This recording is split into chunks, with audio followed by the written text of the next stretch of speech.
built quite the reputation. And you should have stayed overseas. I thought about it, but then I remembered. I've got a reputation too. This episode pits Oliver against an assassin who he discovers was hired to take out a target in a startling city. Barrera's world class. He kills high-profile targets, and whatever job he was hired for isn't finished. We need to figure out who he was here to kill, and fast. They are probably still in danger. Oliver's in a race to find out who that target is before another assassin gets there first. Hello, Lawton. I see your edge has dulled. Oh, I knew you were there. I just didn't care if you killed me. One of the things I'm really excited about this episode is that Deadshot's back. And Deadshot is a huge character in the comic books. He is one of my favorite characters from the Suicide Squad. He was in an earlier episode, got shot in the eye by Arrow, looks like he's dead, and thankfully he survived.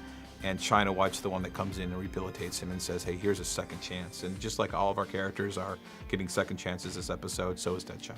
So, who needs 2 bullets in the chest? Deadshot's return obviously is going to impact Diggle in a major way. Deadshot was responsible for the death of his brother, and Diggle was believing that Deadshot was dead. And with Deadshot returning, it gives Diggle a whole new focus, a whole mission all his own that could clash with what Oliver wants. I wanted to make sure that your birthday celebration got its due celebration. It was a little bit tense last night. I'll trust my dad to run all the smiles out of the room. This episode really focuses on the relationship between Oliver and Tommy, and Tommy reveals a lot of the problems he has with his father that go well beyond the fact that his father cut him off from all his money and everything else. I know the two of you have never been close, but it couldn't have been easy for him after your mom was killed. Yeah, I guess he forgot that there were 2 of us in that club. I think Tommy sees Oliver as family more than he sees his own father as family. And now this episode's going to challenge all of that.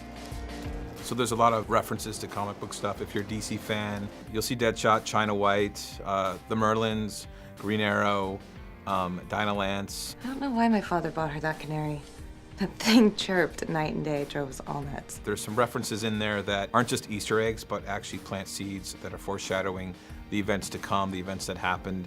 And again, for a DC Comics fan, you'll catch them right away.